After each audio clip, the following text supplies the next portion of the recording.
Hello friends of the channel, this is a group of explorers who discover a cave on Mount Shasta. The explorers venture inside the cave, filled with fear and uncertainty, but there is a force that calls them deeper into the cave.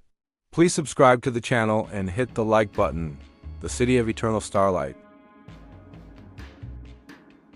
The air on the jagged slopes of Mount Shasta didn't just feel cold. It felt electric, vibrating with a frequency that made the marrow in Jax Miller's bones ache. Behind him, the teen Sarah Vance, a geologist with a skeptic's heart, and Leo Sterling, a veteran climber who had seen every peak from the Andes to the Himalayas, struggled against a sudden, localized blizzard that shouldn't have existed in mid-July. The wind was a physical wall screaming through the pines, but as Jax wiped the frost from his goggles, he saw it. A fissure in the rock face that pulsed with a rhythmic violet luminescence. It wasn't the glow of minerals or reflected light. It looked like the mountain was breathing. "We have to move!"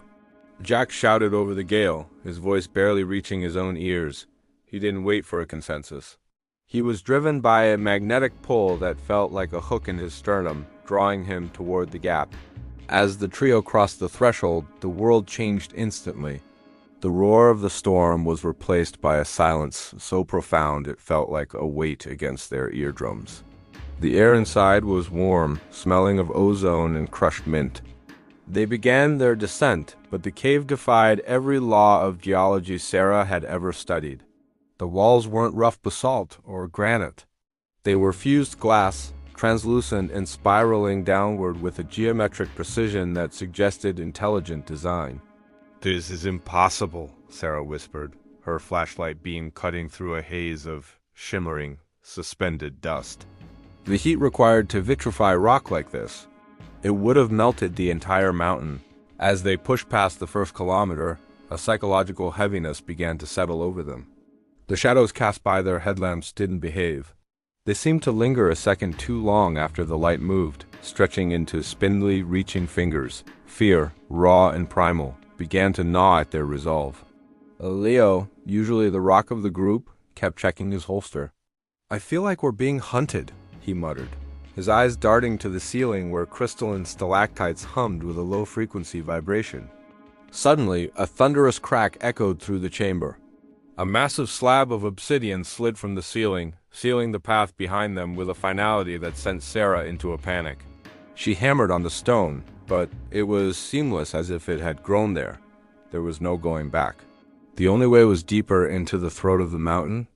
2 kilometers in, the cave opened into a cathedral-sized cavern where the walls were lined with mirrors of liquid silver.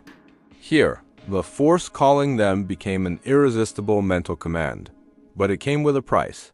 The liquid walls began to ripple, displaying scenes from their lives they had fought to forget. Jack saw the wreckage of the car fire he'd witnessed as a boy, the heat radiating off the silver walls until he was sweating in his thermal gear. Sarah saw the faces of the colleagues whose careers she had stepped over, their eyes filled with silent judgment. Leo saw the mountain he had failed to summit, the faces of the friends he had left behind in the snow. The cave was stripping them bare, feeding on their insecurities, trying to turn them against one another. "It's not real," Jack screamed, grabbing Leo's jacket as the veteran climber raised his pickaxe toward a ghost in the silver. "It's the mountain, it's testing us." They huddled together in the center of the path, a small island of human frailty against a sea of psychological warfare. The humming grew louder, a vibrating ohm that shook the very ground until their teeth rattled. They moved forward not with courage, but with the desperate momentum of those who have lost everything else. At exactly 3 kilometers deep, the oppressive darkness shattered. They stepped onto a bridge of translucent quartz spanning a chasm that seemed to drop into the planet's core. In the center of the bridge stood a figure that defied human description. It was a being of light, a silhouette of blinding, white-gold radiance that didn't just stand there. It vibrated with the energy of 1,000 stars. The explorers collapsed, their nervous systems overwhelmed. "Do not carry the shadows of the surface into the heart of the world," the being spoke. The voice wasn't sound. It was a symphony of thought that flooded their minds. Jax felt his trauma wash away. Sarah felt her ambition turn to peace. Leo felt his guilt dissolve into the quartz beneath his feet. Your fears are but echoes of a world that has forgotten its origin, the being continued, its form expanding until it filled their entire field of vision. The surface is a realm of transition, but here is the realm of being. Leave your anchors behind. Walk forward not as survivors, but as heirs. With a gesture of its luminous hand, a set of massive, golden doors at the end of the bridge swung open, revealing a light so pure it made the sun seem like a dim candle. They stepped through and gasped. They were standing on a balcony overlooking Telos, the legendary underground city. It was a sprawling metropolis of white stone, emerald gardens, and towers that pierced a sky made of glowing atmospheric gases. Floating orbs of soft light drifted through the air like dandelion seeds, and rivers of iridescent water flowed upward against gravity, feeding hanging forests that defied the senses. The inhabitants moved toward them, tall, elegant beings with skin the color of pearls and eyes that glowed with an inner fire. They wore robes woven from what looked like spun sunlight. A woman named Elara stepped forward, her smile radiating a warmth that Jax felt in his very soul. "Welcome, travelers of the upper crust," she said, her voice a melodic resonance. "You have endured the trial of the shadow. You are in the city of light, where time is a circle and death is a forgotten concept. Here, knowledge is shared through the breath, and hunger is sated by the air itself." As they walked the streets, the explorers saw wonders that broke their understanding of physics.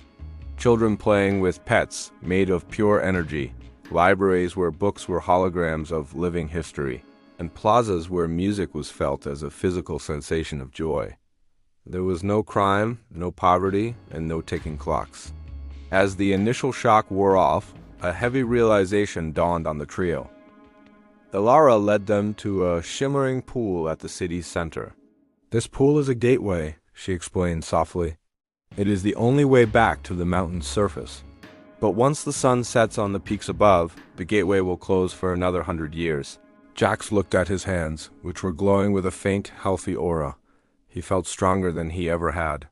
Sarah looked at the libraries, realizing she could learn the secrets of the universe in a single afternoon. Leo looked at the peace in the eyes of the citizens, a peace he had sought on every mountain peak but never found. But then, Jax reached into his pocket and felt a small, crinkled photograph of his daughter. Sarah remembered the unfinished research that could save lives on the surface. Leo thought of the rugged, imperfect beauty of a real sunrise, even if it meant one day growing old and fading away. "If you stay," Elara whispered, "you will never know pain again. You will become as we are, eternal, enlightened, and safe. If you leave, you return to the great struggle. You will grow old, you will be forgotten by history, and you can never tell them of this place, for the world is not yet ready for the light." The three explorers stood at the edge of the iridescent pool. Behind them lay a paradise of infinite peace. Before them, a dark, narrow tunnel leading back to a world of chaos, storm, and the brief, flickering beauty of a human life.